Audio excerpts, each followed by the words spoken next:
இருக்கு. இனி வீட்லயே பானிபூரி செய்யலாம் எல்லாரும். Aachi panipuri kit. Summer holidays வந்தாச்சு, நம்ம ஜிடி ஹாலிடேஸும் வந்தாச்சு. GT holidays, South India's #1 travel brand. நேற்று கூட நீங்க கூட ஒரு கேஷுவலா தான் இருந்தீங்க. ஆனா விஜய் சேம் அந்த நோன்பு திறப்பு, இஸ்லாமியர் மார்க்கம், எப்படி ஆடை கலாச்சாரம், ஒரு ரம்ஜானுக்கு எப்படி இருப்பீங்க அந்த மாதிரி இருந்தார் நேற்றுக்கு. மீண்டும் மீண்டும் இது நீங்க வரக்கூடிய காலம்னாச்சு விஜயை பார்த்து திருந்துங்கப்பா. ஸ்டாலின் அவர்களே திருந்துங்க, உதயநிதி திருந்துங்க, அண்ணன் திருமாவளவன் திருந்துங்க, ராமதாஸ் அண்ணன் திருந்துங்க, விஜயை பார்த்து ஓட்டுக்காக நோம்பு திறக்க வைக்காதீங்க. எங்க உணர்வை புரிஞ்சுக்கோங்க. ஒரு நாள் முழுக்க நோம்பு இருந்து எங்களை மாதிரியே உடை நான் கேட்ட வரைக்கும் பாத்தீங்கன்னா 3 மணிக்கு எழுந்திரிச்சு அன்னைக்கு பாத்தீங்கன்னா அந்த உணவை சாப்பிட்டுருக்கிறாரு. அப்ப இருந்தே பாத்தீங்கன்னா நோம்பு இருந்து குளிச்சு அந்த ட்ரெஸ்ஸை போட்டு நாள் முழுக்க அந்த பயபக்தியோட நேத்துக்கு அந்த காஸ்டியூமே நேற்று நாள் முழுவதும் இருந்தார். நாள் முழுக்க இருந்தார் சார். இஸ்லாமியர்கள் செய்யற மாதிரியே சரணாகதி ஆயிட்டாரு அல்லாஹ். இறைவனை எப்படி நாங்க பாத்தீங்கன்னா எங்களுக்கு பாத்தீங்கன்னா அந்த சுஜூத்துக்கு போற தலையை குனிஞ்சு தரையில வைக்கிறோம் பாருங்க, அதுதான் எங்களது பியூரியான முஸ்லிம். நிறைய பேர் வெளியில இது ஒரு ஸ்கிரிப்டா, இது பாருங்க அந்த உடையெல்லாம் கலாச்சாரம் எல்லாம் இங்க கூட சிலது பண்ணிருக்கலாம், குல்லாவெல்லாம் இங்க போட்டிருக்கலாம். விஜய் வீட்டுக்குள்ள இஸ்லாமியர் குல்லா போடுறவங்க அப்படி பேசுவாங்க. ஆனா இவர் வீட்டுல இருந்தே பாத்தீங்கன்னா எங்களுக்கு மதிச்சு வந்திருக்காரு சார். நடிகர் ஒரு நடிகர் மாதிரியே வந்துட்டாருன்ற விமர்சனத்தை நேற்றுக்கெல்லாம் நிறைய பேர் என்ன சொல்றேன்னா பாத்தீங்கன்னா ஒரு பியூரா இஸ்லாமிய ஒரு கோட்பாட ஒரு 5 வேளை கடமையில ஒரு கடமையை நிறைவேற்றுங்க. இதை கொச்சப்படுத்தாதீங்க தயவு செய்து. மாதிரி நான் சொல்ல நீங்க பாத்திருப்பீங்களா, திமுக கார மாதிரி பேசாதீங்க, எனக்கு வருத்தமா இருக்கு. மற்ற கட்சிகள் பண்ணாததே நேற்றுக்கு விஜய் என்ன பண்ணிட்டு தான் நீங்க தரையில உட்காந்துட்டார் சார். தரையில நிறைய பேர் உட்காந்துருக்காங்க. அதான் ஏன் உதயநிதி உட்காரல சார்? உங்களுக்கு ஒரு கூடுதல் ஒரு வார்த்தை சொல்ல உள்ள என்ன பண்ணிட்டோம், நாங்க ஒரு 40 அடி ஒரு 20 அடியில ஒரு ஓர்டிங்ஸ் ரெடி பண்ணி வச்சிட்டோம். நாங்க ரெடி பண்ணி வச்சிட்டோம். இது அப்ரூவ் வாங்குறதுக்கு தலைமையிட்ட கேட்டு அங்க இருந்து போய் அவர் பார்வைக்கு போகுது. அவர் பார்த்துட்டு என்ன சொன்னாரா, முதல் இருந்து எடுங்க, வாக்கு சேகரிங்களா. இங்க கடுமையான கோவப்பட்டார் விஜய். இஸ்லாமிய மக்கள், இந்து மக்கள், கிறிஸ்தவ மக்களோட கலந்து பழகிறாரு தெரியுமா? அதுதான் நாட்டுக்கு வேணும். எங்களுக்கு என்ன 1000 வேணுமா? நாங்க பிச்சைக்காரங்களா சார்? நான் என்ன கேக்குறேன் சார், நான் ஒரே ஒரு வார்த்தை நீங்க பேச விடுங்க, ஒரே ஒரு வார்த்தை பேச விடுங்க சார். எங்களை பத்தி தரக்குறைவா பேசுறாருல யார்? எச் ராஜா தாலிபான் என்றாரு, ஆப்கானிஸ்தான் சார். இதோட மோசமான வார்த்தை இருக்கா? ஆப்கானிஸ்தான் தாலிபான் எங்க சார் இருக்கு? நான் நோன்பு வச்சுட்டு சொல்றேன் சார். எங்க இருக்கு? இந்த நாட்டில் இருக்கக்கூடிய இஸ்லாமியர்களுக்கும் ஆப்கானிஸ்தான் தாலிபான் சொல்லி நீங்க எங்க மேல சேற்றவாரி அடிக்கிறீங்களே. ஸ்டாலின் என்ன சார் செஞ்சிருக்கணும்? கைது செஞ்சிருக்கணும்ல. எங்களை உணர்வை நீங்க புரிஞ்சுக்கோங்க. எங்களுக்கு தேவை பாதுகாப்பு. நீங்க டபுள் கேம் ஆடாதீங்க, நாடகம் நடிக்காதீங்க. உங்க அமைச்சரே என்ன பேசுறாரு சார்? நான் கேட்கிறேன் சார், உங்க மாவட்ட செயலாளர் தங்கம் தமிழ்ச்செல்வன் திருப்பரங்குன்ற விஷயத்துக்கு என்ன பேசுறாரு? நடவடிக்கை எடுத்தீங்களா அவர் மேல? அதன் தமிழர்களுக்கு வணக்கம். பல்வேறு துறைகளில் ஆக சிறந்த ஆளுமைகளை சந்தித்து நாம் நேர்காணல் எடுத்து வருகிறோம். அந்த வகையில் மீண்டும் நம்மோடு இணைந்திருக்கிறார் தமிழ்நாடு முஸ்லீம் லீக் கட்சியினுடைய நிறுவன தலைவர் திரு VMS முஸ்தபா அவர்கள். அவரிடம் கேட்பதற்கு நிறைய இருக்குன்னு வாருங்கள், அவரிடமே கேட்போம். வணக்கம் முஸ்தபா சார், எப்படி இருக்கீங்க? நேற்றைக்கு தமிழக வெற்றி கழகத்தின் தலைவர் அவங்களுடைய கட்சியின் சார்பில் ஒரு நோன்பு திறப்பு நிகழ்வெல்லாம் நடத்தப்பட்டது. ஒரு நாள் முழுவதும் விஜய் நோன்பு இருந்தார் அப்படின்லாம் சொல்கிறாங்க. ராயப்பேட்டை YMCA மைதானத்தில் கிட்டத்தட்ட 2000க்கும் மேற்பட்டோரை திரட்டி நோன்பு இருந்தவங்களா எல்லாருமே அவங்கெல்லாம் அங்கே உட்கார வச்சு நோன்பு திறப்பெல்லாம் நிகழ்வு விஜய் தலைமையில் நடத்தப்பட்டிருக்கிறது. தமிழ்நாட்டின் தலைமை காஜி பங்கேற்றார். நீங்கள் பக்கத்தில் தான் இருந்தீங்க, நம்ம பார்த்தோம்.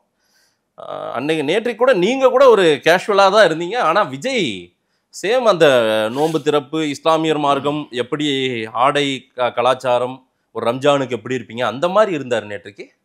என்னன்னு கேட்டிங்கன்னா, சொல்கிறதுக்கு முன்னாடி இன்றைக்கி மகளிர் தின வாழ்த்துக்களை மரியாதைக்குரிய தமிழ்நாடு முஸ்லிம் சார்பாக தெரிவிச்சுக்கிறோம். விஜய் அவர்கள் சொன்ன மாதிரி தமிழ்நாட்டில் கண்டிப்பாக மகளிருக்கு பாதுகாப்பு உறுதி செய்யப்படல. கண்டிப்பாக ஆட்சி மாற்றம் தேவை என்பதை நாங்களும் வர இருக்கின்ற இந்த பொது தேர்தலில் திமுக ஆட்சி அகற்றப்பட வேண்டும் என்று நான் தெரிவிச்சேன். மகளிர் தின வாழ்த்தா? மகளிர் வாழ்த்து. சரி, நான் கேட்ட கேள்வி கேட்டிங்கன்னா சார், ரொம்ப பிரம்மாண்டமாக, ரொம்ப எழுச்சியாக எங்கள் வீட்டில் நடக்கிற மாதிரி, எங்கள் பள்ளியாசலில் நடக்கிற மாதிரி எந்த அரசியல் கட்சி ஓட்டு பிச்சைக்கு இல்லாமல், இப்போல்லாம் நடத்துகிறாங்க ஓட்டு பிச்சைக்கு, நான் வந்து நோன்பை கொச்சப்படுத்தலை, ஓட்டு பிச்சைக்கு இல்லாமல் ரொம்ப எழுச்சியாக, ஒரு கொடி கிடையாது, ஒரு பேனர் கிடையாது, உள்ள ஒரு ஓர்டிங்ஸ் கிடையாது, டேபிளில் உட்கார்ற தலைவரை தான் பார்த்துருக்கீங்க. ஜெயலலிதாவாக இருந்தாலும் சரி, கலைஞராக இருந்தாலும் சரி, எங்கள் அண்ணன் மு க ஸ்டாலினாக இருந்தாலும் சரி, சின்ன ஒரு உதயநிதியாக இருந்தாலும் சரி, நீங்கள் பாட்டாளி மக்கள் கட்சி ராமதாஸாக இருந்தாலும் சரி, நீங்கள் யாரை எடப்பாடி பழனிசாமியாக இருந்தாலும் சரி, எல்லாம் மேலே உட்காந்துக்குவாங்க, எங்களை கீழே உட்கார வைப்பாங்க. ஆனால் எங்கள் பள்ளியாசலில் எப்படி உட்கார முறை தெரியுமா? தரையில் உட்கார வச்சு, இதுதான் சமத்துவம், சமபந்தி சமத்துவம். நீ ஏழை, நான் பணக்கார, அவருக்கு பக்கத்தில் உட்காந்துக்கிற பெரிய ஏழை, அந்த மாதிரி ஆள் தான் உட்காந்தாங்க. நான் அப்படியே ஒத்து யார் தான் இருக்கிறாங்க. ஒருத்தர் வந்து பார்த்தீங்கன்னா, அவர் வந்து பார்த்தீங்கன்னா ஒரு ஆலிம், இதுக்காகவே வந்தாங்கன்றார். எங்கேருந்து வந்தீங்கன்றார்? ரெடில்ஸ்லேருந்து வந்தேன்றார். ரெடில்ஸ்லேருந்து வந்தேன், இந்த பத்திரிக்கையை நான் வந்து கேட்டு வாங்கிட்டு போயிட்டு வந்தேன் அப்படின்றார். அப்போ வந்து இதெல்லாம் வந்து பார்த்தீங்கன்னா உண்மை ரியாலிட்டினால விஜய் அவர்கள் வந்து அன்றைக்கி ஒரு நாள் முழுக்க நோன்பு இருந்து, எந்த அரசியல் கட்சி தலைவரும் இல்லை சார் வரலாற்றில், ஒரு நாள் முழுக்க நோன்பு இருந்து எங்களை மாதிரியே உடை, நான் வந்து கேட்ட வரைக்கும் பார்த்தீங்கன்னா 3 மணிக்கு எழுந்திரிச்சு அன்றைக்கி வந்து பார்த்தீங்கன்னா அந்த உணவை சாப்பிட்ருக்கிறாரு. அப்போ இருந்தே பார்த்தீங்கன்னா நோன்பு இருந்து குளித்து அந்த ட்ரெஸ்ஸை போட்டு நாள் முழுக்க அந்த பயபக்தியோட. நேற்றுக்கு அந்த காஸ்டியூமே வந்து நேற்று நாள் முழுவதும் இருந்தார், நாள் முழுக்க இருந்தார் சார். நாள் முழுக்க இருந்து திருப்பி வரும்போது குளிச்சுட்டு திருப்பி உடையை மாற்றிட்டு அந்த தொப்பியை போட்டுட்டு இஸ்லாமிய மக்களுக்கு நோன்பு திறந்துட்டு. சார் நீங்கள் கொஞ்சம் யோசிச்சு பாருங்கள், இன்றைக்கி இஸ்லாமியர்களின் பாதுகாவலன்னு சில பேர்லாம் வாய்ச்சவடால் போலி வேஷம்லாம் நடந்துகிட்ருக்கு நீங்கள் அரசியல் கட்சியில். அங்கே வந்து பார்த்தீங்கன்னா இஸ்லாமியர்கள் செய்கிற மாதிரியே சரணாகதி ஆகிட்டார் அல்லாஹ்கிட்ட. இறைவனை எப்படி நாங்கள் வந்து பார்த்தீங்கன்னா எங்களதில் வந்து பார்த்தீங்கன்னா அந்த சுஜூத்துக்கு போகிற தலையை குனிஞ்சு தரையில் வைக்கிறோம் பாருங்க, அதுதான் வந்து எங்களது வந்து பியூரியான முஸ்லீம். இதை வந்து விஜய் செய்கிறாருன்னு சொன்னால் நேற்று வந்து பார்த்தீங்கன்னா நான் என்னை முடிச்சுட்டு மதுரைக்கு போயிட்டேன். ஒவ்வொரு வீட்டில் இருக்கக்கூடிய பெண்களும் உணர்வுபூர்வமான நோன்பு வச்சாங்க. ஒரு பெரியம்மா சொல்கிறாங்க, இல்லை சார் இஸ்லாமியர்கள் இந்த ரம்ஜான் நோன்பு காலம்ன்றது நீங்கள் ப்ராப்பராக பண்ணுவீங்க, அரசியல் கட்சி தலைவர்களும் சிலர் இருக்காங்க, எல்லாருமே இருக்காங்க, அதுல விஜய் நேற்றைக்கு இருந்திருக்காரு அப்படின்னு நீங்க சொல்றீங்க. ஆனா நிறைய பேர் வெளியில இது ஒரு ஸ்கிரிப்டா, இது வந்து பாருங்க அந்த உடையெல்லாம் கலாச்சாரம் எல்லாம் இங்க வந்து கூட சிலது பண்ணிருக்கலாம், குல்லாவெல்லாம் இங்க வந்து போட்டிருக்கலாம், விஜய் வீட்டுக்குள்ள இஸ்லாமியர் குல்லா போடுறவங்க அப்படி பேசுவாங்க. ஆனா இவர் வந்து வீட்டுல இருந்தே வந்து பாத்தீங்கன்னா எங்களுக்கு மதிச்சு வந்திருக்காரு சார். நான் கேட்குறேன், எந்த அரசியல் கட்சி மேடம் அதுக்கு 2 நாள் முன்னாடி வந்து எங்கள் சின்னவர் வந்து அங்கே எஃப்சிஆர் ஃபங்க்ஷனில் கலந்துக்கிட்டார், தொழுதுட்டு போனாரா? எங்கள் உணர்வை புரிஞ்சுக்கிட்டாரா? யாரு சொல்றீங்க? உதயநிதி வந்து கலந்துக்கிட்டார், நாட்டோட துணை முதலமைச்சர். சின்னவர் நல்லா. ஆமாம், அவர் தான். வேற என்ன பண்ணுவாங்க? நாங்கள் அவரை வந்து சின்னவர் என்னவர் அப்படின்னு தானே பேசிட்டு அலையிறாங்க. அவரோட தாத்தா படம், அப்பா படம், அவர் படம், அவர் புள்ள படமும் போட்டுருவாங்க போல. இதெல்லாம் வச்சு எங்கள் நோன்பு தொழிற்சி நடத்துறீங்க. நீங்கள் நோன்பு தொழிற்சி நடத்துறீங்களா, வாக்கு சேகரிக்கிறீங்களா? அசிங்கமா இல்லையா? இது இன்னைக்கு நேத்து பார்க்கலையே முஸ்தபா சார், நாங்க வருத்தப்பட்டிருந்தோம் சார். அதுதான் சொல்றேன், யாரும் சொல்லல சார். இது அம்மையார் ஜெயலலிதா பண்ணாத, கலைஞர் பண்ணாங்க, ஐயா ஸ்டாலின் பண்ணாத, உதயநிதி பண்ணாதியா, இன்னைக்கு விஜய் பண்ணிட்ட மாதிரி நீங்க சொல்லுவீங்க. விஜய் பண்ணல, விஜய் வந்து பாத்தீங்கன்னா கண்ணியப்படுத்திருக்காருன்னு சொல்றேன் சார். விஜய் இதெல்லாம் வேணான்ட்டாரு. சரி, அரசியல் ரீதியாக எதுவுமே தெரியக்கூடாது. ஆனா வீட்டுக்குள்ளார இருந்தே அவர் இந்த மாதிரி ஒரு காஸ்டியூமோட வந்துட்டாருன்ற ஒரு விமர்சனத்தை பாருங்க. ஒரு நடிகர் மாதிரியே வந்துட்டாருன்ற விமர்சனத்தை நேற்றுக்கெல்லாம் நிறைய பேர் என்ன சொல்றேன்னா வந்து பாத்தீங்கன்னா ஒரு பியூரா வந்து இஸ்லாமிய ஒரு கோட்பாட ஒரு 5 வேளை கடமையில ஒரு கடமையை வந்து நிறைவேற்றுங்க. இதை கொச்சப்படுத்தாதீங்க தயவு செய்து. நான் சொல்ல நீங்க பாத்திருப்பீங்களா, திமுக கார மாதிரி பேசாதீங்க, எனக்கு வருத்தமா இருக்கு. நான் கேள்வி வைக்கிறேன். அதான் சொல்றேன் சார். என்ன சொல்றீங்கன்னா அவர் வந்து எவ்வளவு காலையில 3 மணிக்கு எழுந்து எந்த தலைவனாச்சும் சாப்பிட்டுருக்கானா சார்? நான் கேட்கறேன். அவர் குளிச்சுட்டு சாப்பிட்டு தண்ணி கூட குடிக்காம விரதம். நான் கேட்கறேன் சார், இன்னைக்கு விரதங்க, தண்ணி கொடுக்க விரதம் இருந்தங்க. அவர் கூட ஆதரவா கேட்கறேன் சார். பிரியாணி ஆயிட்டு இருக்கு சார் பின்னாடி, நீங்க வந்து டேஸ்ட் பண்ணி பாருங்களேன். நான் நோம்பு தம்பி, நான் மதிக்கிறேன் தம்பி, நான் நோம்பு. இன்னைக்கு நானும் வெள்ளை உடையில வந்தார் சார் ஆதவ அவர்களும். கொஞ்சம் யோசிச்சு பாத்தீங்களா? எங்க உணர்வை புரிஞ்சுக்கிட்டு எங்களுக்காக வந்து விரோதம். நான் அப்படியே 4 முழுக்க ஒரு எச்சி கூட முழுங்காம தண்ணி கூட குடிக்காம இருக்க என்ன சார் அவசியம் இருக்கு? என்ன அவசியம் இருக்கு? யோசிச்சு பாத்தீங்களா? எங்க கூடயே இருக்கிறாங்க சார் அவங்களாம். இதெல்லாம் பண்ணிட்டு அந்த பிரேயரும் பண்றாரு பாருங்க. நீங்க சொல்லக்கூடிய தலைவர்கள் நிறைய பேர் வந்து சகர் செஞ்சிருக்கலாம். அதுக்கப்புறம் என்ன கண்டினியூ ஆயிடுச்சுன்னு சொல்ல நான் வந்து கொச்சப்படுத்த விரும்பல. அந்த இடத்துல தொழுத்துட்டு போறாருல்ல சார், கூடுதலா நான் சொல்றேன் சார். மற்ற கட்சிகள் பண்ணாததே நேற்றுக்கு விஜய் என்ன பண்ணிட்டு தான் நீங்க தரையில உட்காந்துட்டார் சார். தரையில நிறைய பேர் உட்காந்துருக்காங்க. அதான் ஏன் உதயநிதி உட்காரல? எங்க அண்ணன் திருமாவளவன் தினமும் விடிய கால தினம் 3 மணி 4 மணிக்கு நோம்பு கஞ்சி காலையில. ஏன் ஸ்டாலின் உட்கார்ற சார்? திருமாவளவன் சார் நான் மதிக்கிறேன். அபு பேலஸ்ல டேபிள்ல உட்கார்றாரு. வீடியோ காட்டவா உங்களுக்கு? அபு பேலஸ் ஹோட்டல்ல ஒரு தனியார் ஹோட்டல் பேரே சொல்ற தவறு நான் சொல்றது. எல்லாருமே சார் உங்க சமூக பிரதிநிதிகளும் அங்கதான் உட்கார்ந்து அவரோடவே சேர்ந்து. அதான் சொல்றேன். அதுதான் அவர் உட்கார்றால தவறுன்னு சொல்ல. ஆனா வந்து பாத்தீங்கன்னா பள்ளியாசல் எப்படி உட்கார வைக்கிறாங்க? அது எங்க உணர்வை புரிஞ்சுக்கிறாருல்ல சார் விஜய் அவர்கள். வந்து இஸ்லாமிய பள்ளிவாசல்ல நாங்க வீட்டுல அப்படிதான் சொல்றோம் திறப்போம். வீட்டுல வந்து பாத்தீங்கன்னா அண்ணன் தம்பி அப்பா அம்மா வாப்பா சித்தப்பா உட்காந்து அந்த பாயை விரிச்சு நேற்று அந்த மாதிரி விரிச்சு நோம்பு துறக்கிறாருல. இதுலயும் நாங்க கூடுதல் என்ன பாக்குறோம் சார்? சுத்தி அப்படியே பாக்குறோம் சார். இவ்வளவு பெரிய YMC இடத்துல தாவாக்கான ஒரு பேரு கூட இல்லையாப்பா. ஆனா உள்ள இருந்தவங்க எல்லாம் தமிழக வெற்றி கழக தொண்டர்கள் தான் நிறைய பேர் உள்ள வந்துட்டாங்க சார். நேற்றுக்கு நிறைய வீடியோக்கள் பாத்தீங்களா? அதெல்லாம் வந்து பாத்தீங்கன்னா சார் நாங்கெல்லாம் நோம்பு இருக்கோம், நாங்க தான் உள்ள இருந்துக்கணும். சிலர் வந்து தேவையற்ற சில விஷயங்கள் எல்லாம் பண்ணிட்டு அதெல்லாம் வந்து பார்த்தா வசமா பரப்பப்பட்டது சார். நல்லா ஒன்று புரிஞ்சுக்கோங்க. அதையும் என்ன தெரியுமா சொன்னார்? நான் சொல்றேன், வெளியில நிக்கிறாங்கன்னா கூட்டம் கட்டுக்கடங்காம போயிருச்சு. ஆதவனே என்ன முஸ்துவா உடனே 1000 பிரியாணி ஆர்டர் பண்ணுங்க சார். ஆர்டர் பண்ணி கொடுத்தோம் சார். 1000 பிரியாணி நீங்க உடனே ஆர்டர் பண்ணுங்க. அண்ணன் 3/4 மணி நேரம் எப்பனாச்சு 10 கடையில் வாங்க சொல்லுங்க. 10 கடையில் பிரியாணி வாங்கிட்டு வர சொல்லுங்க. ஆர்டர் பண்ணி கொடுத்தோம் சார். தண்ணி பாட்டில் எடுத்து வந்தோம் சார். அங்கே இருக்கிற பக்கத்தில் இருக்கிற சூப்பர் மார்க்கெட்டு அங்கெல்லாம் தண்ணி பாட்டில் அந்த ஃப்ரூட்டி வெளியில் இருக்கிறவங்க நோம்பு திறக்கணும். இதுதான் சார் உணர்வு. புரியுதா உங்களுக்கு? அவங்க வந்து பாத்தீங்கன்னா அப்ப ஏற்பாடுன்றது நீங்க எவ்வளவு பேருக்கு பண்ணீங்க? இப்போ அதுக்கு மேல கூட்டம் வந்துருச்சுன்னா ஹாலோட நாங்க இன்விடேஷன் போட்டது 2500 சார். சரி ஓகேவா? அந்த ஹாலோட கெப்பாசிட்டி அந்த 2500 தான். ஆனா நாங்க ஃபுட் ப்ரிப்பரேஷன் பண்ணது ஒரு 4000 பேருக்கு இவங்க வந்து சமையல் வந்து ஏற்பாடு பண்ணிட்டாங்க. தண்ணி ஜூஸ் அதெல்லாம் ஏற்பாடு பண்ணிட்டாங்க. அப்படி இருக்கும் போதும் பாத்தீங்கன்னா மக்கள் கட்டுக்கு திருவல்லிக்கேணி பகுதி பாத்தீங்கன்னா இஸ்லாமியர்கள் பெரும்பான்மை வாழக்கூடிய பகுதி சார். ஓகேவா? அப்போ வந்து பாத்தீங்கன்னா பக்கத்துல வந்து காலேஜ் இருக்கு. இங்க பிரபலமான ஒரு காலேஜ் இருக்கு. அங்க ஹாஸ்டல்ல பாத்தீங்கன்னா உங்களுக்கு வந்து 90% இஸ்லாமியர்கள் அந்த மாணவர்கள்லாம் வந்து நின்று நோம்பு திறந்துட்டு போனாங்க சார். என்ன கேட்டீங்கன்னா நாங்க இங்க நோம்பு திறக்க வரணும். நான் எதை கூடுதலா என்ன சொல்ல வரேன்னா அரசியலுக்கு அப்பாற்பட்டு செஞ்சார்ல.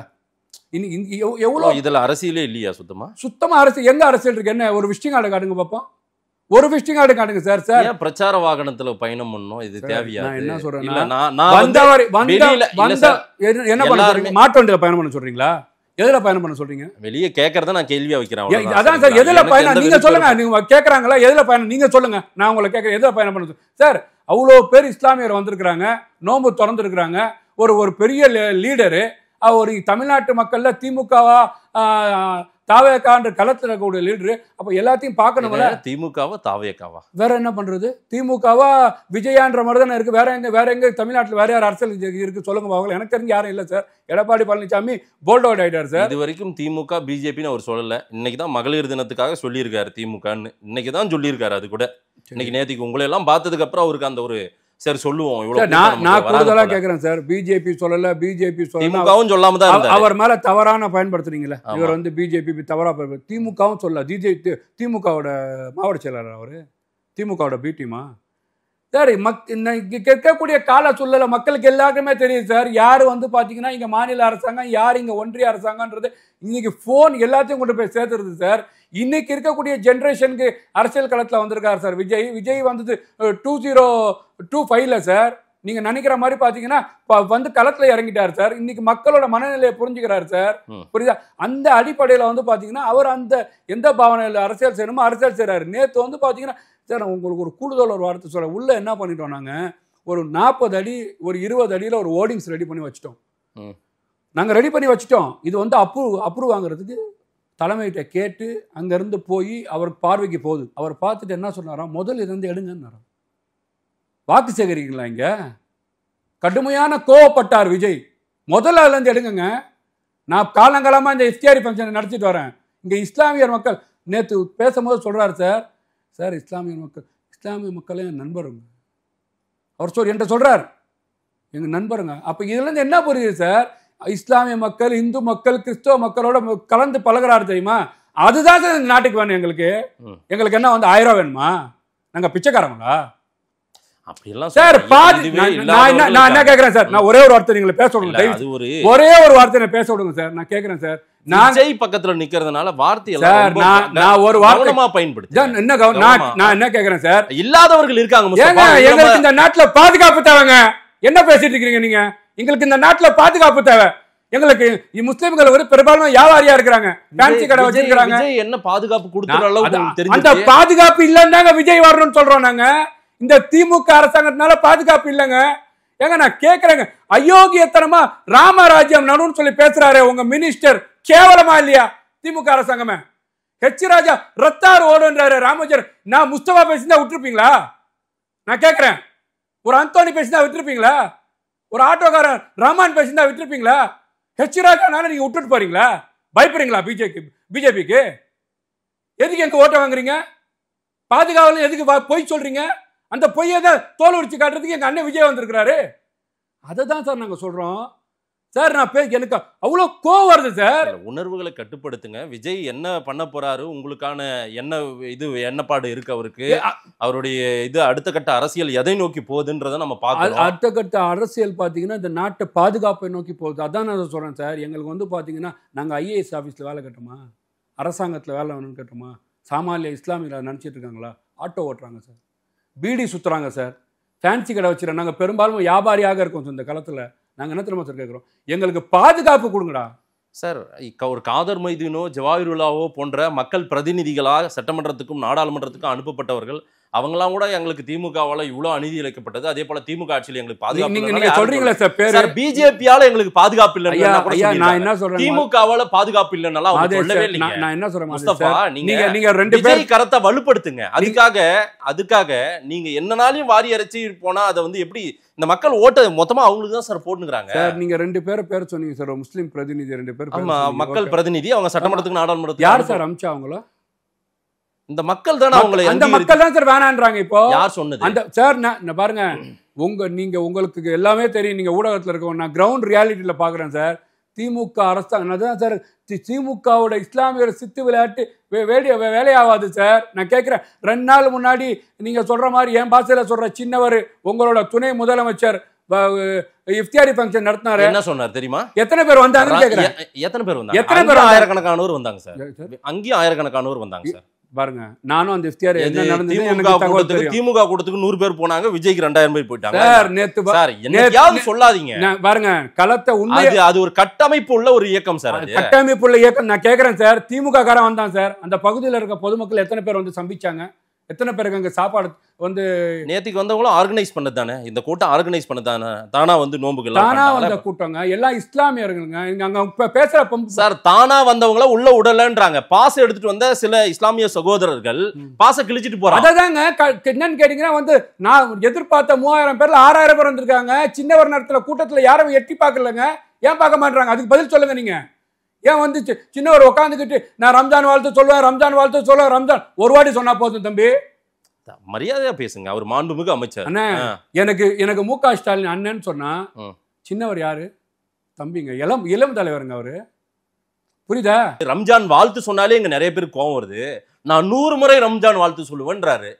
நான் கேக்குறேன், ரம்ஜான் வாழ்த்து சொல்றேன்னு சொல்லிட்டு யார் கோவப்பட போறா? கோவப்பட்டதாக சொல்றாங்க. மற்றவங்களுக்கு வாழ்த்து சொல்லலாம்னு கோவப்பட்டிருப்பாங்க. நீ ஏன் ரம்ஜான் வாழ்த்து சொல்லணும்னு யாரும் கேட்கல. எனக்கு தெரிஞ்சு யாரும் கேட்கல. அதான் சொல்றாரு அவரு. அது முஸ்லீம் ஓட்டு அறுவடை செய்யறதுக்கு ரம்ஜான் வாழ்த்துன்னு சொன்னா எல்லாம் யார் கோவப்படுறா? யாருங்க கோவப்படுறா? ஏங்க நீங்க தான் போயிட்டு என்ன தெரியுமா பண்றீங்க? ஒரு இந்து கல்யாணத்துல போயிட்டு அம்மி மிதித்து அருந்ததி பார்த்து நடக்கிறக்கூடிய கல்யாணத்துல போயிட்டு நாங்க போய் இஸ்லாமியர்களுக்கு இந்த மாதிரி நடத்தலன்னு சொல்லி ஒரு தவறான விஷயத்த அங்க பரப்புறீங்க. எங்க ஏதோ வீட்டு கல்யாணத்துல போய் எதையோ போய் பேசுறீங்க. யாரும் அப்படி சொல்லலையே. நீங்க இதுதான் வாக்கு அரசியல்ன்ற. முந்தானத்து நீங்க பேசுறீங்கல்ல, ரம்ஜானுக்கு வாழ்த்து சொல்லலான்னு சொல்லி விஜய் நேத்து அதை பேசினாரா? ஓட்டுக்கு நடத்தலங்க. எங்களுக்கு ஓட்டு இதை வச்சு ஓட்டு சம்பாதிக்கணும்னா அவ்வளவு கேவலமான அரசியல் பண்ணல விஜய். புரியுதா உங்களுக்கு? இல்ல, இஸ்லாமிய தலைவர்கள் இன்னும் யாரும் பெரிய கருத்தை விஜய் குறித்து அவங்க கண்டுக்காம தான் இருக்காங்க. இதை ஒரு பெரிய இதா அவங்க பார்க்கல போல. தடா ரஹீம் போன்றவர்கள் என்ன விமர்சனத்தை வைக்கிறாங்கன்னா, தடா ரஹீம் ஒரு அமைப்பு நடத்துறாரு. அவர் சொல்றாரு, இது என்னங்க, இது ஒரு சினிமா படங்கள் எல்லாம் இஸ்லாமியர்களை தவறா காட்டிட வேண்டியது, அந்த படத்துல எல்லாம் விஜய் நடிச்சிட வேண்டியது. இன்னைக்கு இந்த மாதிரி வேஷம் போட்டு வந்துட்டா நாங்க எப்படி நம்ப முடியும் இதெல்லாம்? சார் என்னன்னு கேட்டீங்கன்னா சார், நான் இவர் சொல்லக்கூடியவர் பெரிய அரசியல் கருத்துல நிக்கிற அவரும் இயக்கம் தான், உங்களை போல தானே. நான் சொல்றேன் கேளுங்க. அதுக்கு முன்னாடி ஜவஹர்லால், காதர் மஞ்சனா சொல்லலாம், மக்களால் தேர்ந்தெடுக்கப்பட்டவர்கள். ஓகேவா? இவங்க பெரிய அரசியல் களத்தில் நிற்கலை, இவங்க வராங்க. நான் கேட்குறேன் சார், ஒரு கூடுதலான விஷயம் சொல்கிறேன். ஒரு நேஷ்னல் பார்ட்டி HDPI நேற்று வந்து பார்த்திங்கன்னா விஜய் நடத்தின இஃப்தியார் நிகழ்ச்சிக்கு வாழ்த்து தெரிவிச்சுக்கிறாங்க. இந்த மாதிரி கண்ணியமாக தரையில் உட்காந்து நீங்கள் அந்த இது உங்களுக்கு தெரிஞ்சு இல்லைங்க, அது விமர்சனம். இஸ்லாமிய சமூக மக்களிடையே, இளைஞர்களிடையே ஒரு பார்வை. விஜய் ரசிகர்கள் இருக்காங்க, நான் இல்லைன்னு சொல்ல, ஒரு பார்வையும் சொல்றாங்க. விஜய் புரியல நீங்க சொல்ற வார்த்தை. விஜய் ரசிகர்களும் இருக்காங்க. HDPல இருக்காங்களா? எல்லா கட்சியிலும் இருக்காங்க. எல்லா உங்க மக்கள் நிறைய பேர் HDPல இருக்காங்க, மனிதநேய மக்கள் கட்சியில இருக்காங்க, எல்லாத்துலயும் இருக்காங்க. அப்ப எல்லாத்துலயும் இருக்காங்க. ஆனா அவங்களுக்கு ஒரு குறை இருக்குது. நம்ம சமூகத்தை எப்பயும் ஒரு தீவிரவாத சமூகம் மாதிரியும், அதே போல படத்துல வேற மாதிரி காட்டுற காட்சிகள் எல்லாம் விஜய் நடிக்கிறாரு, உடனே பயணிக்கிறாரு அந்த கதையில. நேற்று 6000 பேர் வந்திருக்காங்க சார். நாங்க கொடுத்த, நீங்க சொல்ற கணக்கே வரேன், நாங்க கொடுத்த 2500 கெப்பாசிட்டி எப்படி இதுக்கு 6000 பேர் வந்தாங்க. யார் வந்தது? இஸ்லாமியர் வந்தாங்க. 99% பியூர் இஸ்லாமியர்களுக்கு இஃப்தியார் நடத்தப்பட்டது. எல்லா இஸ்லாமியர்கள். நான் வாசல்ல நின்று எல்லாரையும் கூட்டு போனேன், எனக்கு தெரியும். அப்ப இவ்வளவு பேர் நம்பி வராங்கன்னா விஜய் அப்படி செஞ்சிட்டாருன்னு ஏன் சொல்லி சார் என்ன கேட்கிறேன்னா, அவர் இப்ப படத்துல நடிகராக இருக்கும் போது செஞ்சிட்டாரு, புரியுதா உங்களுக்கு? அந்த காட்சியை நீக்கிட்டாருங்க, நீக்கிட்டு தான் அந்த படத்தை திரையிட்டாங்க. இருந்தாலும் விஜய் மீது ஒரு பார்வை அப்படி இருக்கு. அது இஸ்லாமியர்களை தவறாக சித்தரிக்கும் கதையில் விஜய் நடிப்பார். ஆனா இப்ப நோன்பு திறக்கிறதுக்கு மட்டும் இந்த மாதிரி காஸ்டியூமோட வந்துருவார். நீங்க சொல்லக்கூடிய ஆட்கள் மாதிரி ஆளுங்கள்லாம் சித்தரிக்கிறாங்க, அந்த மாதிரி நினைக்கிறோம். இஸ்லாமியர் தொண்டர்கள் மத்தியில, அந்த இளைஞர்கள் மத்தியில இந்த மாதிரி பொய் செய்தியை போய் சேர்க்க முடியாது. யாரு சொன்னா உண்மை இருக்கும், யாரு சொன்னா உண்மை இல்லை அப்படின்றத தெரியும். நான் கேட்குறேன், நீங்கள் சொல்லக்கூடியவர் அரசியல் கருத்து நின்னார், எத்தனை வாக்கு வாங்கினார்? நான் கூட கிரவுண்டில் அரசியலில் நிற்கல சார், கிரவுண்ட் ரியாலிட்டியில் நாங்கள் அரசியலில் நிற்கல. அரசியல் காலத்தில் எத்தனை வாக்கு வாங்கினார்? நீங்கள் 2 டிஜிட்டை தாண்டினீங்களா? நான் இவங்க இப்படிலாம் விமர்சிக்கணுமா? நான் ஒற்றுமையை விரும்பக்கூடியவன், ஒற்றுமையை நேசிக்கக்கூடியவன், நம்மெல்லாம் ஒன்றுபட வேண்டும் சொல்லி நான் பேசிகிட்டு இருக்கக்கூடியவன். அப்படி இருக்கும்போது பார்த்தீங்கன்னா ஒரு ஒன்றுபட்டு நம்மளுக்கு ஒரு நல்ல தலைவர் கிடைக்கிறான்னு சொல்லி சார் நான் கேட்குறேன் சார், ஜனநாயகத்தில் ஒரு குறை நடக்குதுன்னு சொன்னால் நீங்கள் செய்யலைன்னா உங்களுக்கு போடுவோம் என்ற கோரிக்கையை நிறைவேற்றக்கூடிய அமைப்புகள் தமிழ்நாட்டு அரசியல் களத்தில் இருக்க தான் செய்யுது. தமிழ்நாடு தௌஹீத் ஜமாத் போன்ற இயக்கங்கள், அண்ணன் ஹைதர் அலி வச்சிருக்க கூடிய இயக்கங்கள், அண்ணன் பாக்கரனை வைக்கக்கூடிய இயக்கங்கள் இருக்க தான் செய்யுது. அப்போ பார்த்தீங்கன்னா இந்த ஜனநாயக நாட்டில் எடப்பாடி பழனிசாமி முழுசாவே பார்த்தீங்கன்னா காவி மயமாயிட்டார், சங்கி ஆயிட்டாரு. ஆனா இன்னைக்கு அரசியல் களத்துல நீங்க சொல்றீங்க விஜய் தரப்பு பேசியிருந்ததாகவும் கூட்டணிக்கெல்லாம் பேசியிருந்ததாகவும் செய்திகள் வந்துட்டு சார். நீங்க அவசரப்படாதீங்க, அவங்க எல்லாம் ஒன்னா கூட நாளைக்கு சேர்ந்துடலாம். நீங்க கூட என்னங்க உங்களையும் நம்பி வந்தா கடைசியா இப்படி போயிட்டீங்களேன்னு கூட சொல்லலாம். அதான் சார் அவர் மாறி போயிட்டார். நான் இப்பவும் சொல்றேன், நீங்க முழுமையாக எடப்பாடி பழனிசாமி பாஜக எதிர்க்க சொல்றோம். நாங்க நீங்க விஜய் எதிர்க்கிறாரா? கண்டிப்பா எதிர்க்கிறாரு சார். நான் கேக்குறேன் சார், இந்த நாட்டுல CIA NRCக்கு முதல் தட்டி கேட்டவர் விஜய் தானே சார்? இது என்ன புதுசா சொல்ற? வேற என்ன, அவர் பார்ட்டி ஆரம்பிக்கும் போது போராட்ட காலத்துல இருந்தவங்க எத்தனை பேரு, திமுக முன்னெடுத்து நடத்திய போராட்டங்கள் எத்தனை, சரி ஏன் இஸ்லாமிய இயக்கங்கள் எத்தனை எடுத்து, நான் என்ன கேக்குறேன், விஜய் தான் முதல்ல தமிழ்நாட்டுல குரல் கொடுத்தாரு. விஜய் தட்டி கேட்டாரா இல்லையா? அதுக்கு பதில் சொல்லு. விஜயும் ஒருத்தர் கேட்டார். விஜய் சார், விஜயும் ஒருத்தர் இல்ல சார், ஒரு பிரபல கதாநாயகர், ஒரு பெரிய சம்பளம் வாங்கக்கூடிய கதாநாயகர். இதனால பல இழப்புகள் வரும், பல பிரச்சனைகள் வரும், பல இன்னல்களை சந்திக்க வேண்டியது வரும், பார்ட்டி ரிஜிஸ்ட்ரேஷன் ஆகாது. இதெல்லாம் எனக்கு வேணாம், துச்சம். எனக்கு இஸ்லாமியர்கள் இந்த நாட்டின் மண்ணின் மைந்தர்கள் சொன்னார்ல, என் கூட இஸ்லாமியர் ஃப்ரெண்ட்ஸ் இருக்காங்கன்னு சொல்லி எல்லாரும் சொல்றாங்க. உதயநிதியும் சொல்றாரு, ஸ்டாலின். அந்த உணர்வு தான் நாங்க மதிக்கிறோம். இது என்ன, இது எடப்பாடி கிட்டயோ ஸ்டாலின் கிட்டயோ அண்ணாமலை போன்றவர்கள்கிட்டயோ இல்லாத உணர்வு விஜய் கிட்ட இருக்குது. சொல்லிட்டு ஏமாத்துறாங்க ரெண்டு பேரும். அண்ணாமலை சொல்றாரு அங்க புர்காக்கு அடிக்கிறாரு, அண்ணாமலை சொல்றாரு அங்க மாட்டிறைச்சிக்கு அடிக்கிறாரு, அண்ணாமலை சொல்றாரு அங்க பாத்தீங்கன்னா முத்தலாக்கு அடிக்கிறாரு, அண்ணாமலை சொல்றாரு அங்க பாத்தீங்கன்னா நீங்க காஷ்மீருக்கு தனி அந்தஸ்துக்கு பிரச்சனை பண்றாரு. இவ்வளவு விஷயம் இருக்கு சார். அப்போ திமுக சொல்றாங்க என்ன சொல்றாங்க, சிறைவாசியை விடுதலை செய்யறேன்னு சொல்றாங்க, சுப்ரீம் கோர்ட்ல போய் அவங்களை விடுதலை செஞ்சு ஆபத்துன்னு சொல்றாங்க. புரியுதா அவங்களுக்கு? இந்த மாதிரி பல எச்ராஜா விஷயத்துல சாஃப்ட் கார்னர் பயன்படுத்துறாங்க. திமுக அரசாங்கம் வரும்போது கோயம்புத்தூர்ல குண்டு வெடிக்குது, பிரச்சனை மத கலவரம் வருது, தென்காசியில குண்டு வெடிக்குது, மத கலவரம் வருது, திருப்பரங்குன்றத்துல இந்து முஸ்லிம்கள் அண்ணன் தம்பியா இருக்கிறவன பிரச்சனை உண்டாக்குறாங்க. இது எதுக்கு பண்றாங்க? இப்போ ஒரு மாற்று ஒண்ணு பாத்தீங்கன்னா சமத்துவம், அதுதான் சொல்றேன் சார். நாட்டுல பொருளாதாரம் மட்டும் முக்கியம் தான் சார். ஆனா பாத்தீங்கன்னா பாதுகாப்பு என்பதுதான் மிக முக்கியமான விஷயம். எங்களுக்கு பாதுகாப்பு, இஸ்லாமியர்கள் விரும்பக்கூடியது என்னன்னு கேட்டீங்கன்னா, நான் திருப்பி சொல்றேன், நாங்க சம்பாதிச்சு நாங்க சாப்பிட்டுக்குவோம். ஓகே, உங்களுக்கு வாக்களிக்கிற எது தெரியுமா? எங்களுக்கு பாதுகாப்பு கொடுங்க. எங்களை பத்தி தரக்குறைவா பேசுறாருல யார், எச்ராஜா தாலிபான் என்றாரு, ஆப்கானிஸ்தான் சார் இதோட மோசமான வார்த்தை இருக்கா? ஆப்கானிஸ்தான் தாலிபான் எங்க சார் இருக்கு?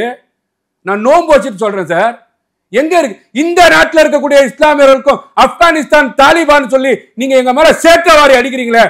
ஸ்டாலின் என்ன சார் செஞ்சிருக்கணும்? கைது செஞ்சிருக்கணும்ல. கண்ணுல தண்ணி வருது சார் எனக்கு. விஜய் பேசினாரா சார்? விஜய் எச்ராஜாவை கண்டித்து நான் என்ன கேக்குறேன் சார்? இல்ல சார், விஜய் அறிக்கை கொடுத்தாரா? விஜய் என்ன உணர்வுபூர்வமா உங்ககிட்ட நான் என்ன சொல்றேன் சார்? சார் போலீஸ் யாருக்கிட்ட சார் இருக்கு? சட்டமன்றம் எதுக்கு சார் வச்சிருக்கீங்க? ஆட்சி யாருக்கிட்ட சார் இருக்கு? எல்லாத்தையும் வச்சுக்கிட்டு விஜய் செய்யணும்னா என்ன சார்? விஜய் 2026 செய்வார் சார், நீங்க ஏன் செய்யல? அதுக்கு தான் நாங்க பாடம் புகட்ட போறோம். அதுக்கு தான் நாங்க பாடம் புகட்ட போறோம். அது அந்த தேர்தல் தான் 2026 தேர்தல். அதுதான் விஜய். நேற்றைக்கு ஒரு நாள் நோன்பு இருந்ததை வைத்தே நம்ம முழுவதுமாக விஜய் சரியா நடக்கிறார், மற்ற தலைவர்கள் அப்படி நடக்கல. காலங்காலமா நோன்பு துறப்பதற்கு பங்கேற்கும் மற்ற கட்சி தலைவர்களை துச்சமா நீங்க பாக்குறீங்களே. இல்ல சார், நான் என்ன கேட்கறேன் சார், மற்ற கலவர்கள் நான் நோன்பு நான் முதல்ல ஆரம்பிக்கும் துச்சமெல்லாம் பார்க்கல. அரசியல் பண்ணாதீங்கன்னு தான் நம்ம சொல்றோம். மீண்டும் மீண்டும் இப்ப இது நீங்க வரக்கூடிய காலம் ஆச்சு. விஜயை பார்த்து திருந்துங்கப்பா.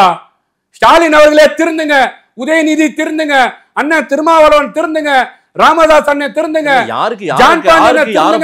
விஜயை பார்த்து ஓட்டுக்காக நோம்பு துறக்க வைக்காதீங்க.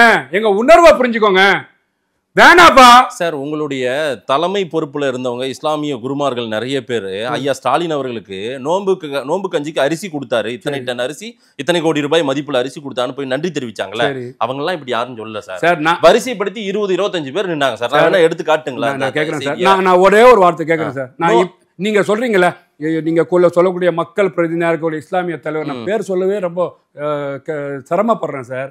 என்னன்னு கேட்டீங்கன்னா, எனக்கு இந்த மாதிரி ஒருத்தவங்களை தனிநபர் தாக்குதல் பண்ண, ஒற்றுமையை இந்த நாட்டிலேயே அமைதியை விரும்பக்கூடியவன் முஸ்தபா. அப்படி இருக்கும்போது பாத்தீங்கன்னா, ஒரு பள்ளியாசல்ல போயிட்டு ஒரு ஓர்டிங்ஸை வச்சு நீங்க பண்ணிட முடியுமா? செஞ்சிட இஃப்தியாரி எப்படி நடக்கும்?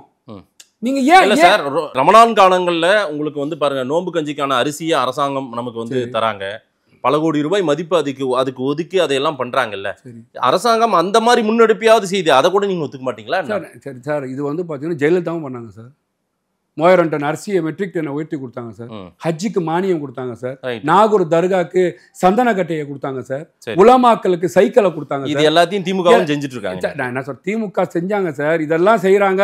இது காலகாலமா நாங்க ஓட்டு அழிச்சு நாங்க உங்களுக்கு வரியை கட்டி இது கூட செய்யாட்டி எங்களுக்கு எப்படி யோசிச்சு பாத்தீங்களா? நான் கேட்க வேண்டியது என்னன்னு கேட்டீங்கன்னா, எங்களை உணர்வை நீங்க புரிஞ்சுக்கோங்க. எங்களுக்கு தேவை பாதுகாப்பு. நீங்க டபுள் கேம் ஆடாதீங்க, நாடகம் நடிக்காதீங்க. உங்க அமைச்சரே என்ன பேசுறாரு சார்? நான் கேட்கிறேன் சார், உங்க மாவட்ட செயலாளர் தங்கம் தமிழ்ச்செல்வன் திருப்பரங்குன்ற விஷயத்துக்கு என்ன பேசுறாரு? நடவடிக்கை எடுத்தீங்களா அவர் மேல? முதலமைச்சர் உங்க ஸ்டாண்ட் ஒண்ணு, அவர் ஸ்டாண்ட் ஒண்ணு, நடவடிக்கை எடுத்தீங்களா? அமைச்சர் இல்ல, ஒரு எம்பி. சரி, ஒரு அமைச்சர் ராமராஜ்யம் தான் நடக்கும் அப்படின்னு சொல்றாரு, அவர் மேல நடவடிக்கை எடுத்தீங்களா? நீங்க என்ன வச்சு எங்கள்கிட்ட ஓட்டு கேட்குறீங்க? உங்க அப்பாவுக்கு நாணயத்தை வெளியிடுறது கூட பாத்தீங்கன்னா மம்பி அப்படியே குனிஞ்சி போய் நீங்க மத்திய அமைச்சர்களை கூட்டு வரோன்னு சொன்னா இங்க யாருமே இல்லையா? நான் கேக்குறேன் சார், நீங்க இஸ்லாமியர் வாக்களிச்சாங்கன்னு சொல்றீங்களா? இஸ்லாமியர்கள் ஒரு பெரிய ஆளை வச்சு கொடுங்க, கௌரவப்படுத்த. இஸ்லாமிய தலைவரை கூப்பிடுங்க, இந்து சமுதாய தலைவரை கூப்பிடுங்க, கிறிஸ்தவ தலைவரை கூப்பிடுங்க. நீங்க தான் சமூக நீதியை பேசக்கூடியவர் சார். பெரியாரையும் அம்பேத்கரையும் தாங்கி பிடித்தவரை ஸ்டாலின். நாங்க பாருங்க சமத்துவமா எங்க தகப்பனாருக்காக நாணயத்தை இந்து முஸ்லிம் கிறிஸ்டின் இந்த ஒற்றுமையை காட்டுறோம். ஏன் நீங்க காவிய கூட்டு வரீங்க? ஏன் சங்கிய கூட்டு வரீங்க சார்? இன்றைக்கு மாமனிதர் நபிகள் நாயகம்ன்றாரு. கண்ணியமிக்க காயிதே மில்லத்தை பற்றியான எதையுமே அவருடைய முதல் மாநாடு கட்சி தொடங்கிய மாநாட்டிலலாம் அவர் பேசவே இல்லை.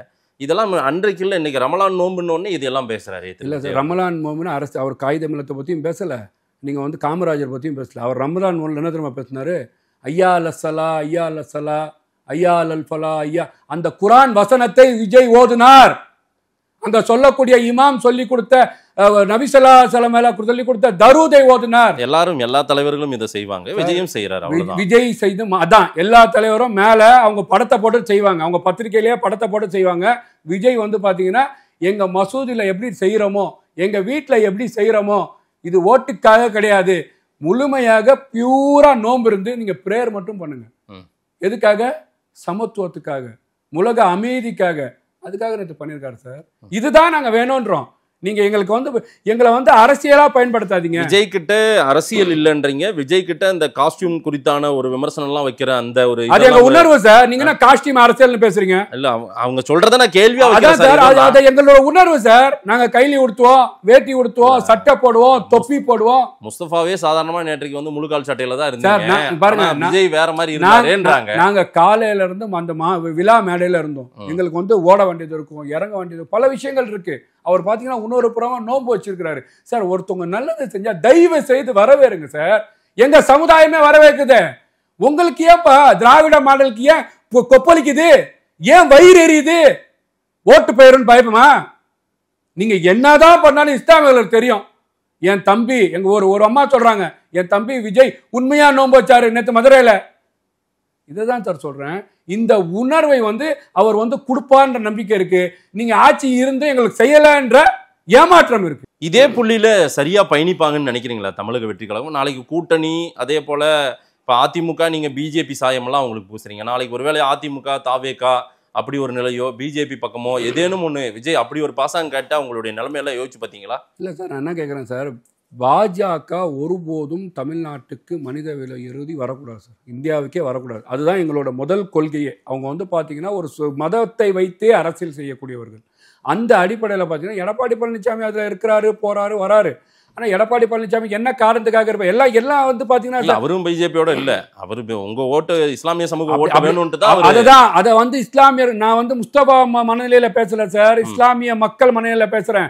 எடப்பாடி பழனிசாமி என்ன சொன்னாலும் அவர் சங்கின்னு தான் இஸ்லாமிய மக்கள் பேசுறாங்க. முழுமையா வெளியில வரணும்ன்றா. நீங்க எஸ்பி வேலுமணி ஒரு ரவுண்டு இந்த சைடு கட்டுறாரு, தங்கமணி ரவுண்ட் இந்த சைடு ஒன்று கட்டுறாரு, நீங்க ஒரு ரவுண்ட் இங்கே கட்டுறீங்க. இதெல்லாம் வந்து குளறுபடி. அதுதான் சார், இவர்கள் எல்லாம் பாஜக வந்து போய் சரணாகதி ஆகிற காரணம் இது இவர்கள் செய்த தவறு தான். இவருக்கு ஏதோ மாட்டிட்டு இருக்காங்க. விஜய் பின்னாடி இன்னும் யார் இருக்காருன்றது நமக்கு காலப்போக்கில் கால ஓட்டத்துல தானே தெரியும். விஜய் பின்னாடி யார் இருக்கா? மக்கள் இருக்கிறாங்க, தமிழ்நாட்டு மக்கள் இருக்காங்க, தமிழ்நாட்டு வாக்காளர் இருக்கிறாங்க, அழகான இளைஞர்கள் இருக்கிறாங்க, தமிழ்நாட்டின் பெண்கள் இருக்கிறாங்க. விஜயை நேசிக்கிறாங்க. அவங்க விஜய் அவங்கள நம்பிதான் நின்றுக்கிறாரு, வேற யாரை நம்பி நிற்கிறாரு? ஒரு முழுமையான ஒரு அரசியல்வாதியாக விஜய் நீங்க பாக்குறீங்க. அதே போல நேற்றைய இப்தார் நோம்புல விஜய்தி எந்த அரசியலும் இல்லைன்றீங்க நீங்க. சார் அரசியல் வேற. நான் பள்ளியாசு சொல்ல போனா என்ன, பள்ளியாசு சொல்ல போனா முஸ்தபா போகும்போது என்ன வாழ்க வாழ்க நான் கத்திட்டு போவேன் சார். பள்ளியாசு விஜயை பார்த்த உடனே தொண்டர்களோ, ரசிகர்களோ, இஸ்லாமிய சமூக இளைஞர்களோ, அங்க நோம்பு இருந்தவங்க கூட கொஞ்சம் உற்சாகம் இதுல இருக்கலாம். உங்களுக்கெல்லாம் தெரியும் அது அரசியலா இல்ல நடிப்பா என்னன்றதை நீங்க உங்களால நான் உணர்வை புரிஞ்சுக்கிட்டேன் சார். சார் அவர் தொழுவும் போது கடைசி வியூ வரைக்கும் பார்த்தோம் சார். என்னன்னு கேட்டீங்கன்னா அந்த வியூ வந்து உங்களை போன்ற அறமுள்ள ஊடகவியல்கள் எடுத்து போட்டிருந்தீங்க. நான் அதை ஃபுல் வீடியோவை பார்த்தேன். என்ன நேற்று நடந்தது கடைசி ஸ்டெப் வரைக்கும் சார். தொழுதவன் யார் தெரியுமா சார்? 80 வயசு கிழவன் இல்லை சார், தொழுதவன் 25 வயசு இளைஞன். இளைஞனுக்கு துடிப்பு எப்படி இருக்கும்? நீங்க ரசிகனா பார்க்கல, அவன் உணர்வா பார்க்குறான். கடைசியில் வரைக்கும் தொழுகிறான் சார். சத்தியமா சொல்ற, அந்த வீடியோ எடுத்து பாருங்க. உங்களை போன்ற செய்தியிலே வந்திருக்கு அந்த வீடியோ, நான் பார்த்தேன். அப்போ வந்து பார்த்தீங்கன்னா இந்த மாதிரி உண்மைத்தன்மையை கொண்டு போய் மக்களுக்கு தெரியுதே சார். அப்போ என்ன நினைக்கிறான்? விஜய் தொழுறார், அவரும் கூட சேர்ந்து தொழுகிறோம். ஒட்டுமொத்த இஸ்லாமியர்கள் நம்புறாங்க. இந்த நம்புறதை பார்த்து திமுக பயந்துட்டு இருக்கு. இந்த வெளிப்பாடு தான் வந்து 100 வாட்டி ரம்ஜான் வாழ்த்து, இன்னைக்கு வந்து ஹஜ்ஜிக்கு மானியம் சொல்லிட்டு எல்லாரையும் கூப்பிட்டு காஜி போன்றவர்களை நிப்பாட்டி கொடுக்கறது. திமுகவின் சித்து விளையாட்டுன்னு சொன்ன உடனே 2 மாசம் சட்டமன்றத்துக்கு வராத எங்க அண்ணன் மரியாதைக்குரிய பேராசிரியர் ஜவஹர்லால் அவர்களை வீடுல ஓடி போய் பார்க்கறது.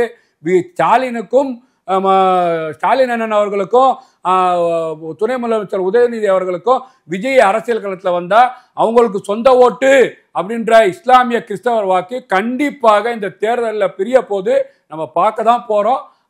அந்த பயத்தின் வெளிப்பாடு தான் இந்த மாதிரி பிரச்சனைகளை அவங்க செஞ்சிட்டு இருக்காங்க. பொறுத்திருந்து பார்க்கலாம் சார். நிறைய விஷயங்கள் நீங்க சொல்லியிருக்கீங்க. நேற்றைய விஜயனுடைய இப்தார் நோன்பு விழாவில் முழுக்க அரசியல் கிடையாது, இது முழுக்க ஒரு ப்ராப்பரா எங்களுடைய உணர்வை புரிந்து கொண்டு அவர் வந்ததா நீங்க சொல்றீங்க. மக்கள் என்ன சொல்றாங்கன்னு பார்க்கலாம்.